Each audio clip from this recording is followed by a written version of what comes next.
Christianity के अंदर जो शादी है वो क्या चर्च में होती है, या जिस तरह आप अपने घर में कोई इंतज़ाम करते हैं, होटल में करते हैं, वहाँ पे बिशप जाके जो है वो उस निकाह के बंधन को वो सीगे पढ़ते हैं, जो भी क्रिश्चियनिटी के अंदर लाजमी है पढ़ना। तो हमारे व्यूअर्स को ये बताएं कि क्रिश्चियनिटी के अंदर शादी किस तरह इंजाम पाई जाती है।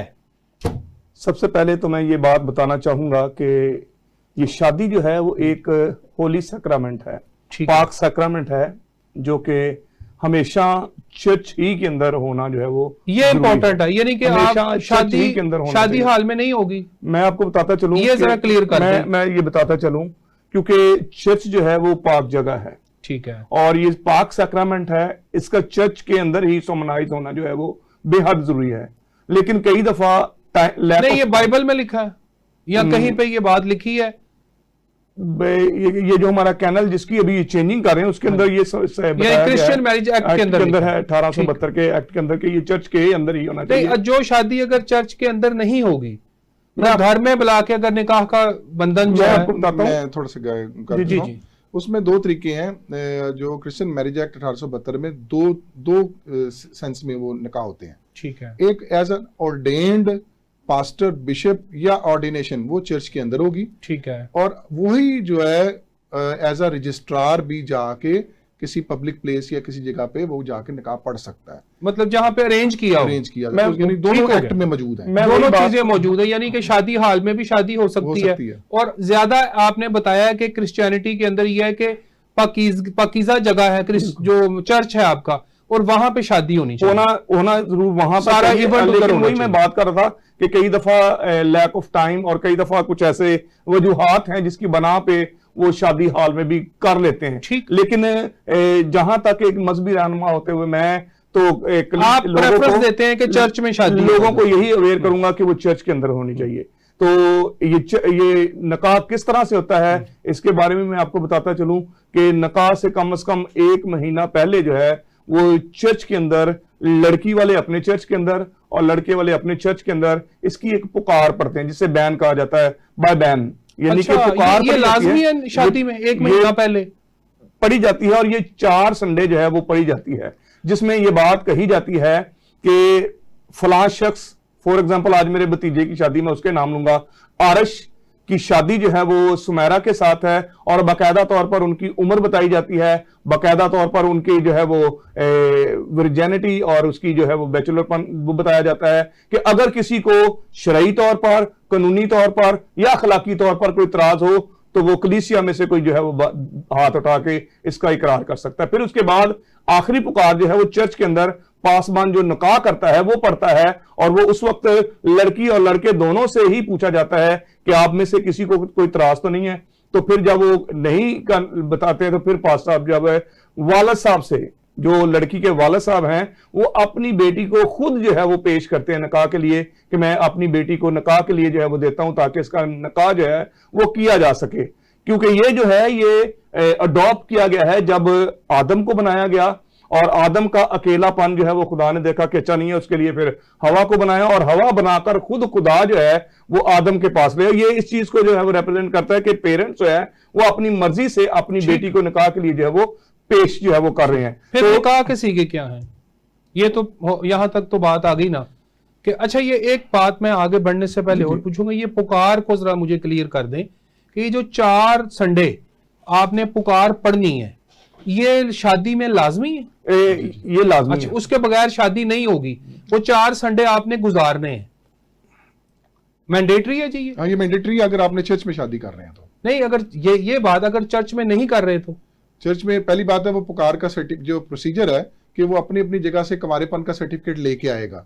अगर तस्वर ये कर लें जैसे आज के दौर में अक्सर पसंद की शादी कर लेते हैं, ठीक है, उसमें लेकिन उसमें फिर साथ ऐड हो गया हुआ है एफिडेविट ऐड हो गए में, ठीक है, उसकी रिप्लेसमेंट में, क्योंकि वो चर्च से बाहर एज अ रजिस्ट्रार शादी हो रही है, ठीक है, वो एज अ पासबान के तौर पे नहीं, एज अ रजिस्ट्रार के तौर पे हो रही है, वैलिड शादी है ना, वैलिड शादी है, उसमें पुकार की जरूरत नहीं, उसमें पुकार की, लेकिन उस प्रकार की रिप्लेसमेंट बेसिकली एफिडेविट पे लेगी। ठीक हो गई, यानी कि वो एफिडेविट ले आएगा और वो कि बताएगा कि जी मेरी कोई पहले शादी नहीं हुई हुई, मैं जबरदस्ती नहीं कर रहा, मैं बालग हूँ, आकल हूँ। अच्छा, ये सारी चीजें उधर पुकार जो है ये इकरार किया जा रहा है कि मैं सच बता रहा हूँ, मैं जो कुछ भी, ये एक हलफ है, एक हलफ है, किसी को इतराज है तो खड़े होकर बता दे। ठीक हो गया। और फिर उसके बाद ये है कि एक फिर ये 3 पुकारे पढ़ने के बाद जो लड़के वाले हैं ना, उनके जो पासबान हैं, जैसे पादी साहब हैं या बिशप हैं, वो एक तस्दीकी से जो है वो इजाजतनामा जो है वो देते हैं लड़की वाले के पादी साहब के लिए, लिख के भेजते हैं, और वो फिर देखता है पादी साहब जो लड़की वाले, क्योंकि निकाह जो है वो लड़की वाली की साइड से जो है वो पासबान जो है वो करता है, और फिर उसको देखता है। और इसमें यह है कि जो पादरी लड़के वाले की तरफ से वो अपनी तरफ से इस चीज को जो है वो बयान करता है कि मैंने इसकी पुकारें भी पढ़ी हैं, मेरी तरफ से भी ये एक तस्दीकी लेटर है कि मैंने इसको जो है वो पुकारे पढ़ी हैं, बाकी हर एक चीज को मैंने क्लियर पाया किया, कोई शादी नहीं है, पहले कोई मामला ऐसा नहीं जो छुपाया गया, ये क्लियर है। ठीक है।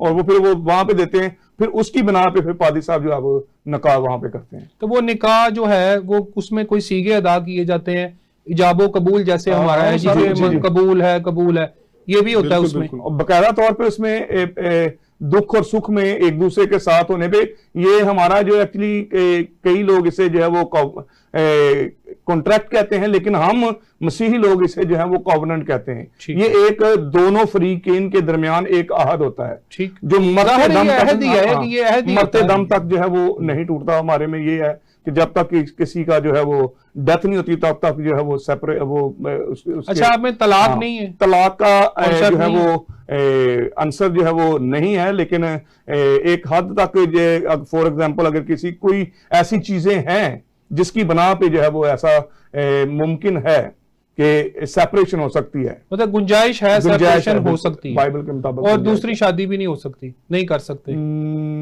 ये तो इसके बारे में तो जी काशिफ साहब, दूसरी शादी क्या बाइबल में मसीहियत में है, इसकी इजाजत है? दूसरी शादी की बिल्कुल इजाजत नहीं है। हाँ, आफ्टर डाइवोर्स जो है वो आफ्टर डाइवोर्स तो है ही है, उसके 60 डेज का बाकायदा क्रिश्चियन डाइवोर्स एक्ट के अंदर टाइम है। 60 डेज के अंदर अगर कोई अपील नहीं होती तो वो आप शादी दूसरी कर सकते हैं। तो लेकिन चर्च नॉर्मली दूसरी शादी को इतना प्रमोट नहीं करता, डिनाई करता है। वो तो अल्लाह कुरान में भी नहीं करता, ये तो नापसंदीदा अमल कहा गया है। तो इसी तरीके से जो पुकार का मकसद ये भी होता है कि बीच में 3 कॉन्सेप्ट है, किंडर्ड, एफिनिटी और एम्पेडिमेंट्स। अच्छा, ये 3 ऐसे कॉन्सेप्ट है जो क्रिश्चियन मैरिज एक्ट के अंदर मौजूद है कि कौन से ममनुआ रिश्ते में शादी नहीं हो सकती। ठीक है। उसका भी जिक्र किया जाता है कि हमारे दरमियान कोई ऐसी शरन पाबंदी नहीं है कि हमारा आपस में निकाह ना हो सके। अच्छा, ठीक है। वो सर्टिफिकेट भी इस बात की इजाजत देता है। जैसे कुछ रिश्ते हैं जिसमें जो इस्लाम में भी मौजूद हैं जिनके निकाह आपस में नहीं हो सकते, बिल्कुल नहीं हो सकते, ठीक है। फिर इसकी वो पाबंदियां हैं, तो वो इसने बयान देना है कि ये मेरा इस शख्स के साथ ऐसी कोई पाबंदी वाला रिश्ता भी नहीं है। ठीक है, ठीक है। और मेरे इसके दरमियान में हमारी उम्रें भी बालग हैं, हम होश-ओ-वास के साथ हम शादी कर रहे हैं। Proper procedure Christian marriage act 1872 में दिया हुआ है।